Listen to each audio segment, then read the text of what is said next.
Debajo del bosque de Chapultepec, entre raíces y sombras, existe un lugar envuelto en misterio. La cueva de Zincalco, considerada por los mexicas como una entrada al inframundo, sigue generando intriga entre investigadores y visitantes. ¿Fue realmente un portal sagrado o solo una metáfora del tránsito espiritual? Hoy, su historia sigue viva, pero enfrenta el desafío de permanecer en la memoria de la ciudad. El bosque de Chapultepec ha sido un sitio sagrado desde tiempos prehispánicos. Los mexicas veían este espacio como un lugar de conexión con los dioses, y dentro de sus límites se encuentra Zincalco, una cueva cuya función era permitir el tránsito de las almas hacia el Mictlán, el inframundo. Su mito se vincula con Huémac, el último gobernante tolteca, quien, según relatos, desapareció en la cueva después de perder el favor de los tlaloques, los espíritus del agua. Hoy, más allá de la mitología, Zincalco sigue presente en el paisaje de Chapultepec, aunque pocos conocen su significado. A pesar de su importancia dentro de la cosmovisión mexica, la cueva de Zincalco ha caído en el olvido. Su acceso está restringido, no cuenta con señalización oficial, y solo quienes conocen la historia pueden identificarla en el bosque. No existen estudios arqueológicos recientes que validen su relevancia histórica. A nivel institucional, no está integrada en recorridos culturales ni en programas de educación ambiental. Sin embargo, su valor como parte del patrimonio mexica y del bosque de Chapultepec sigue intacto. La pregunta es si se hará algo por rescatarlo antes de que desaparezca completamente de la memoria colectiva. Buenas tardes, estamos aquí con Juan Morales. Bueno, ¿nos podrías contar más sobre esta cueva de los alrededores?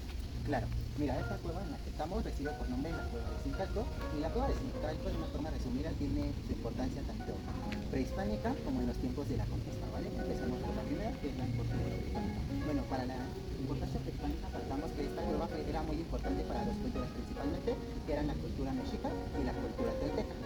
Porque ambas culturas creían fielmente que aquí se encontraba la entrada al inframundo, sobre todo de las personas sacrificadas por el maíz y de los niños no nacidos, ¿vale? Esa es la importancia que tiene. Bueno, en torno a eso también hay una breve historia que nos narra que había un último gobernante tolteca que se llamaba Huémac, y dicen que ese gobernante tolteca en alguna ocasión tuvo un encuentro con los mexicas, con un grupo muy específico que se llamaban los tlaloques. ¿Quiénes eran los tlaloques? Pues justamente los tlaloques eran este grupo de personas que tenían una conexión más directa con el dios de la lluvia y del agua, Tlaloc, por eso tlaloques, pero al final de cuentas eran mexicas también, ¿vale?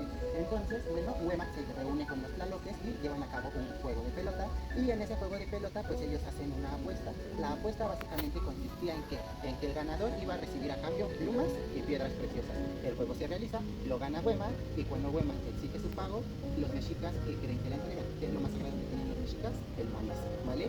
Tanto así que recordemos que en la mitología o en la historia de los mexicas creían fielmente que tal cual, literalmente, los dioses tomaron el maíz y con el maíz crearon sus cuerpos. Entonces, nada más para que nos demos una idea por lo que sigue, qué tan importante es. Si lo pudiéramos comparar con algo, digamos que lo podemos comparar incluso con nuestras propias madres, ¿no? Porque nosotros nacemos de ellas y pues ellos son construidos a partir del maíz, nada más para entender qué tan importante era el maíz. Bueno, pues entonces cuando Huémac recibe ese pago, que le dan el maíz y las hojas verdes, pues él se molesta muchísimo, se niega a recibir el pago y se regresa a Hidalgo, que es a donde se asentaban los toltecas, a seguir gobernando. Los mexicas, en este caso los tlaloques específicamente, se quedan pues muy desorientados, muy molestos y muy sentidos, porque dicen, le dimos lo mejor que tenemos y se atreve a despreciarnos, ¿no? Entonces, pues ellos con ese enojo que tenían le lanzan una maldición al pueblo tolteca. La maldición básicamente consistía en que durante 4 años ese grupo no iba a cosechar nada, iba a tener sequías, y justamente pues bueno, pues por ende a que los toltecas pues, tendrían que empezar a morir de hambre, ¿no? Y bueno, la maldición se empieza a cumplir. Cuentan que, bueno, hay registros históricos de que en las narraciones de que cuentan en esa historia que llegaron heladas muy fuertes, tuvieron sequías y demás, o sea que la maldición efectivamente se empezó a cumplir. Huémac entiende por qué está sucediendo eso, busca de nueva cuenta a los tlaloques, les pide el perdón y ellos le dicen que sí, pero que tienen que sacrificar a 2 mujeres en específico para que le den ese perdón. Huémac cumple con esos sacrificios, pero la verdad es que no lo perdonan y su pueblo sigue teniendo escasez de alimentos, sequías, y pues obviamente siguen muriendo cada vez en circunstancias peores. Entonces Huémac pues llega un momento en el que ya no soporta ver eso, y pues él, entendiendo el valor que tiene ahora sí esta cueva, él desde Hidalgo decide caminar, llega caminando a esta cueva, y en esta cueva pues él, a modo de ofrenda, pues decide quitarse la vida, ¿no? Él se quita la vida y efectivamente pues su pueblo resurge porque vuelven a tener cosecha muchas y pues ya no vuelven a perecer más de hambre. Y pues esa es una de las razones por las que cada que vengamos vamos a poder observar que la cueva tiene tanto flores como veladoras, ¿no? Y la otra pues es justamente por la entrada al inframundo, ¿no? Que representa. Eso es en los tiempos prehispánicos. Ahora si nos recorremos a los tiempos de la conquista, en los tiempos de la conquista cuentan que Moctezuma II, porque recordemos que también en nuestra historia tenemos dos Moctezumas, Moctezuma I, Huaycamina, y Moctezuma II, Moctezuma Xocoyotzin, ¿vale? En este caso hablamos de Xocoyotzin. Moctezuma II, en huida de los españoles, también vino a parar a esta cueva y él intenta hacer exactamente lo mismo que Huema, o sea, desvivirse, ¿no? Quitarse la vida. Y él lo hace, pero él lo hace desde otra perspectiva. Él lo hace bajo el pensamiento de que él prefiere quitarse la vida antes de ver a su pueblo sometido por los invasores. Lamentable o afortunadamente, no sé ahí realmente cómo expresarlo, pues él no lo logra y pues es capturado por los españoles, se lo llevan y pues ya lo demás. Pues es historia. Estas grandes historias, es la primera vez que se historia, es el nombre. ¿Y qué nos querías contar más ya actualmente para los turistas visitantes de esta zona común?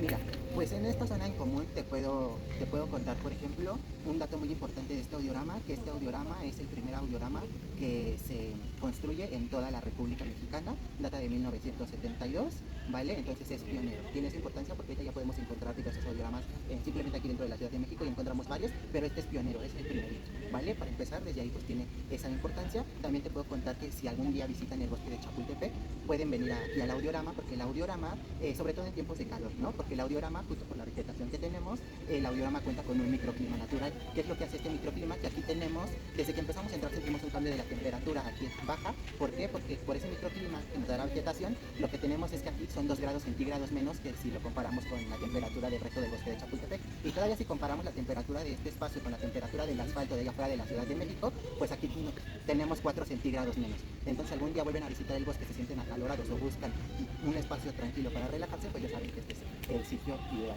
Y bueno, también la invitación, ¿por qué? Porque incluso para la mayoría de los mexicanos, pues el audiorama dentro del bosque de Chapultepec es un sitio un tanto desconocido, muchos desconocen de su existencia, ¿no? Y justo yo sospecho, porque en primera, si lo podemos ver de afuera, la entrada está un tanto escondida, porque justo aquí afuera tenemos otro monumento muy importante que es el monumento a las Águilas Caídas, que durante mucho tiempo pues fue la tribuna monumental, ¿no? Que justamente pasa de ser la tribuna monumental después de la Segunda Guerra Mundial y ya se pasa a ser el monumento a las Águilas Caídas, porque el espacio pues es cedido justamente a la memoria del Escuadrón 201, ¿no? Principalmente de estas 6 personas que pierden la vida en aquel suceso histórico, y pues que también de hecho también funciona como mausoleo, ¿no? Es un dato curioso de ese monumento, por ejemplo. Y la otra cosa por la que yo creo o considero que también es poco conocido, justo porque está, digamos, de la entrada, de una de las entradas principales, que es la Puerta de los Leones, si nosotros nos ubicamos, la entrada está así, ¿no? Perdón que de la espalda.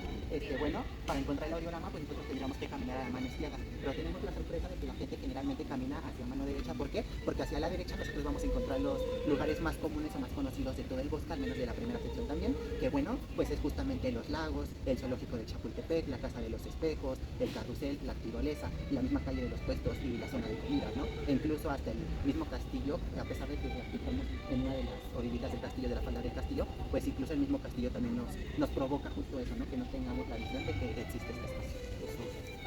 Bueno, ¿esto es lo que les puedo dar a los que van a ver este video referente al cuidado del medio ambiente del bosque de Chapultepec? Ah, sí, tengo varios, pero bueno, uno que me encanta, que me gusta mucho hacer, una labor que me gusta mucho, es justamente, y cada que tengo recorridos también lo hago bastante, y es decirles que si bien vamos a ver que es una práctica muy común aquí dentro del bosque de Chapultepec, yo los invito a que no lo hagan, y no porque la mayoría lo haga quiere decir que nosotros tengamos que hacerlo también, ¿vale? Y es justamente el no darles de comer a las ardillas, no alimentarlas. ¿Por qué? Porque aunque nosotros les demos un cacahuate, una almendra, una nuez o una fruta, aunque no lo creamos, sí le estamos haciendo afecciones a su salud. Nosotros decimos, ¿es súper sano eso? Pues sí, pero no porque no está dentro de la dieta que llevan las ardillas. Las ardillas se alimentan de partes específicas de algunos árboles, se alimentan también de varios insectos, y ahorita que es temporada de lluvia, pues incluso de los mismos hongos, ¿no? Entonces ellas ya tienen una dieta que pues sería lo más correcto que por ahí sigan, y pues bueno, nosotros pues a veces pues cometemos ese grave error, ¿no? Aparte, esa es una de las razones, las afecciones a la salud. La otra es que es triste decirlo, pero hay casos documentados en donde hay alguien con sus sagrados alimentos, se distrae porque pasó la mariposa, cuando vuelve a voltear, la ardilla ya va corriendo con su pan. Entonces, si no queremos seguir siendo víctimas de esos robos, pues no los provoquemos, porque de cierta forma nosotros estamos creando esos malos hábitos con las ardillas. La otra es que, bueno, de por sí las ardillas en su proceso biológico pues tienen mala memoria, ¿no? Y esto en ese ciclo pues es bueno. ¿Por qué? Porque cuando las ardillas, cuando va a hibernar y las ardillas esconden sus semillitas que ellas recolectan y demás, las tapan, las entierran, pues ¿qué creen? Que cuando ellas buscan ese alimento ya se les olvidó dónde lo dejaron, pero eso de forma natural es bueno. ¿Por qué? Porque las ardillas sin quererlo se han vuelto sembradoras por excelencia, ¿vale? Porque después de mucho tiempo esas semillitas germinan y después de germinar, después de muchísimos años, tenemos árboles nuevos y pues si tenemos árboles nuevos estamos conservando y preservando bosques, lo que se traduce a que pues ellas también nos están ayudando a este proceso de reforestación y pues bueno, entonces si nosotros les damos el alimento, omitimos que justamente ocurre ese ciclo en el que ellas buscan su alimento, lo entierran, se les olvida y que vuelvan a nacer nuevos árboles y preservemos bosques. Entonces no estamos teniendo ni árboles nuevos ni preservando bosques a nosotros alimentarlos. Entonces esa es, yo creo, la mayor invitación que me gusta siempre hacer. Sí, claro, porque altera el orden natural de las cosas, por así decirlo. Exactamente. Bueno, pues muchas gracias por contarnos la historia de la cueva y invitar a las personas a concientizar a todo lo que conforma todo el aspecto ambiental de aquí. Bueno, estuvimos con Juan Morales, pues nada más que decir, muchas gracias. Para fortalecer la preservación de Zincalco, se podrían implementar medidas como 1. Inclusión en recorridos históricos del bosque de Chapultepec, resaltando su importancia dentro de la tradición oral mexica. 2. Investigaciones arqueológicas y antropológicas para validar su relevancia en el pasado prehispánico. 3. Programas de difusión cultural, con señalización adecuada y contenido educativo para quienes visitan el bosque. 4. Proyectos de conservación, asegurando que la cueva no sea dañada por actividades humanas o la falta de mantenimiento del área. Estas acciones permitirían que Zincalco sea reconocido como un espacio clave en la identidad histórica de la Ciudad de México.